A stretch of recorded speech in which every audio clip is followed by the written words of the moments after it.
नमस्कार दोस्तों, स्वागत है आपका अपने YouTube channel KPM learning institute में। आज हम यहाँ पे देखेंगे क्लास 10th NCERT मैथ के एक्सरसाइज 1.1 का क्वेश्चन नंबर फर्स्ट का पार्ट थर्ड। इसके पहले हमने इसके इंट्रोडक्शन के बारे में और एक्सरसाइज 1.1 का क्वेश्चन फर्स्ट के पार्ट फर्स्ट को देखा था। आज हम उसी को आगे बढ़ाते हुए इसके पार्ट थर्ड को देखते हैं। अगर हम बात करते हैं, यहाँ पे हमारे पास क्वेश्चन यहाँ पे दिया गया है, निम्नलिखित संख्याओं का HCF ज्ञात करने के लिए यूक्लिड विभाजन एल्गोरिथ्म का प्रयोग कीजिए। हमको इसमें नंबर दिए गए हैं, इसका हमको HCF निकालना है यूक्लिड विभाजन प्रमेयिका के द्वारा। तो हमने इसके पहले इंट्रोडक्शन के वीडियो में यूक्लिड विभाजन प्रमेयिका क्या होती है इसके बारे में हमने एकदम अच्छे से वहाँ पे जानकारी ली थी। अगर आप वीडियो नहीं देखे हैं तो ऊपर चैनल की प्लेलिस्ट दिख रही है, उस पर आप जाके वहाँ से वीडियो को देख सकते हैं, जिससे आपको काफ़ी क्वेश्चन को सॉल्व करने में हेल्प होगी। तो हम यहाँ पे क्वेश्चन को सॉल्व करते हैं। तो आइए हम देखते हैं। यहाँ पे हमको दिया गया है 867 और 255 का हमको HCF निकालना है। हम जैसे कि इसके प्रीवियस वीडियो में जो पहले इसके क्वेश्चन था उसको हमने सॉल्व किया था कि हम क्या करते थे, अलग से यहाँ पे इसका डिवाइड निकाल लेते थे। वैसे हम इसका डिवाइड निकाल लेते हैं, उसके बाद फिर यूक्लिड विभाजन प्रमेयिका का यूज करते हैं। तो सबसे पहले हम इसका HCF निकाल लेते हैं। तो हमने यहाँ पे बताया था कि जो हमारे पास बड़ा नंबर रहता है उसमें हम छोटे वाले नंबर से डिवाइड करवाते हैं। तो हमारे पास यहाँ पे 867, 867 में 255 से हम डिवाइड कराएंगे। अगर हम बात करते हैं डिवाइड कराने की, तो ये कितनी बार जाएगा? 3 बार जाएगा। 3 पचे 15, 3 पचे 15, 1 16 और 3 दूनी 6, 1 7। 7 में से 5 घटाएंगे 2 बच जाएगा, 6 में से 6 0 और 8 में से 7 घटाएंगे तो 1 बच जाएगा। अब हम यहाँ पे बात करते हैं कि जब हम HCF निकालते हैं तो जब 102 आ गया, अब यहाँ पे कोई नंबर नहीं बचा हुआ है, इसका मतलब अब हम इसको क्या मान लेंगे? भाजक मान लेते हैं। क्या मान लेते हैं? भाजक। और अब हम फिर से भाजक मान के जो पहला वाला भाजक रहता है उसमें हम क्या करते हैं? डिवाइड करवा देते हैं। तो हम फिर से इसका डिवाइड करवाते हैं। अब यहाँ पे अगर देखें तो ये हमारे पास कितनी बार जाएगा? 2 बार जाएगा। कितनी बार जाएगा? 2 बार। 2 एक कम 2 दूनी 4 और 2 एक कम 2। तो यहाँ पे कितना आ गया? 204। इसको माइनस कर लें, 5 में से 4 गया 1 और यहाँ पे क्या बच गया? 5। और अब क्या करते हैं? अब 51 से हम फिर से डिवाइड 102 में करा देते हैं। अब कितनी बार जाएगा इसको हम चेक कर लेते हैं। 2 बार जाएगा। कितनी बार? 2 बार। 2 एक कम 2 और 2 पंचे 10। और इस प्रकार अब हमारे पास जो शेष फल है वो कितना बच गया? 0 आ गया। इसका मतलब अब हमको डिवाइड नहीं ले जाना है और जो लास्ट में जहां पे हमारे पास 0 बच जाता है वही इसका HCF होता है। अब इसी को हमको क्या करना है? यूक्लिड विभाजन प्रमेयिका के द्वारा लिखना है। तो हमने यहाँ पे बताया था कि जो हमारे पास ये बीच वाला नंबर होता है, जो हमारे पास ये बीच वाला नंबर होता है, इसे हम क्या कहते हैं? भाज्य कहते हैं। और इससे A से प्रेजेंट करते हैं। किससे प्रेजेंट करते हैं? A से। 255 जो हमारे पास ये वाला नंबर है इसको हम क्या कहते हैं? भाजक कहते हैं। क्या कहते हैं? भाजक। और इसको किससे प्रेजेंट करते हैं? B से। और जो हमारे पास यहाँ पे नंबर है इसको क्या कहते हैं? भागफल। क्या कहते हैं?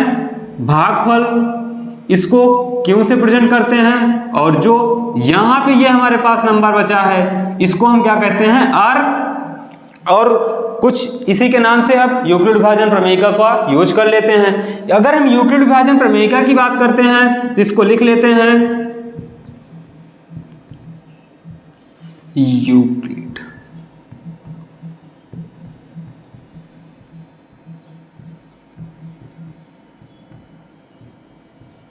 यूक्लिड विभाजन प्रमेयिका क्या होती है? A बराबर BQ प्लस R। क्या होता है? A बराबर BQ प्लस R। अब यहाँ पे सबकी वैल्यू लिखी गई है, उसको हम ला के यहाँ पे लिख लेते हैं। और यूक्लिड विभाजन प्रमेयिका की बात करें तो इसके इंट्रोडक्शन में बताया गया था कि यूक्लिड विभाजन प्रमेयिका का यूज तब तक किया जाता है जब तक r का मान 0 ना हो जाए, और जहां पे r का मान 0 हो जाता है वहां पर जो b की वैल्यू रहती है वो हमारा क्या कहलाता है, एचसीएफ कहलाता है। तो हम यहाँ पे इसका यूज करते हैं और चेक करते हैं कि जब तक 0 नहीं आएगा तब तक हम यूक्लिड विभाजन का यूज करते रहेंगे, और जहां पे 0 आ जाएगा वहां पर जो b की वैल्यू रहेगी वही हमारा क्या हो जाएगा, एचसीएफ हो जाएगा। तो हम लिखते हैं, सबसे पहले अगर a की बात करते हैं तो a की वैल्यू वहां पे क्या है 867। अगर हम b की बात करते हैं तो b की वैल्यू क्या है 255। अगर हम q की बात करते हैं तो q का मान क्या है 3, और r हमारे पास क्या आया है 102 आया है। लेकिन क्या यहाँ पे रिमाइंडर 0 आया, मतलब शेषफल इसका 0 आया? नहीं आया। इसका मतलब हमको यूक्लिड विभाजन प्रमेयिका का यूज फिर से करना है, तो हम फिर से यूक्लिड विभाजन प्रमेयिका का यूज करते हैं। पुनः यूक्लिड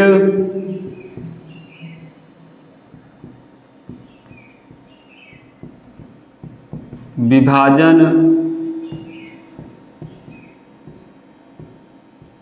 प्रमेयिका से अब हम पुनः यूक्लिड विभाजन प्रमेयिका का यूज करते हैं। और अब यहाँ पे अगर बात करते हैं तो ये वाला हमारा सॉल्व हो गया। अब इसके लिए अगर बात करते हैं तो ये हमारा किसका कार्य करेगा, भाज्य का। तो यहाँ पे लिखते हैं 255 बराबर 102 इंटू में 2, और यहाँ पे रिमाइंडर कितना आया है 51, तो 51 लिख देते हैं। अब अगर हम यहाँ पे भी देखें तो क्या यहाँ पे हमारा रिमाइंडर 0 आया? यहाँ पे भी अगर हम देखें तो यहाँ पे भी इसका रिमाइंडर 0 नहीं आया। इसका मतलब अभी हमको यूक्लिड विभाजन प्रमेयिका का यूज फिर से करना है, तो हम इसका यूज फिर से कर लेते हैं।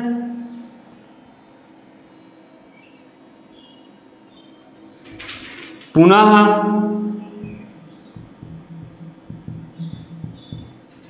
यूक्लिड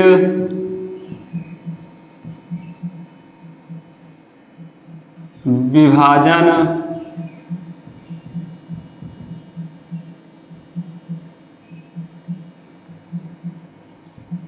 प्रमेयिका से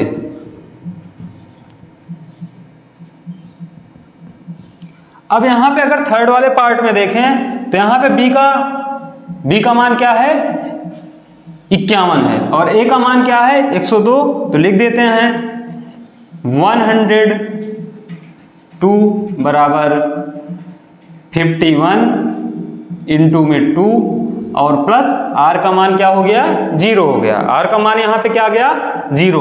अब अगर हम बात करते हैं तो हमने बताया कि यूक्लिड विभाजन प्रमेयिका पे जहां पे r का मान हमको 0 मिल जाता है वहां पर जो हमारा b की वैल्यू रहती है वो हमारा क्या होता है एचसीएफ होता है। तो अगर यहाँ पे b की वैल्यू देखें तो हमको b का मान मिल गया, और b का मान हमको कितना मिला है 51 मिला है। b का मान कितना मिला है 51, तो यहाँ पे b बराबर कितना हो गया 51, और जो 51 हो गया यही हमारा क्या है एचसीएफ है। क्या है एचसीएफ है, और यही इसका क्या है आंसर है।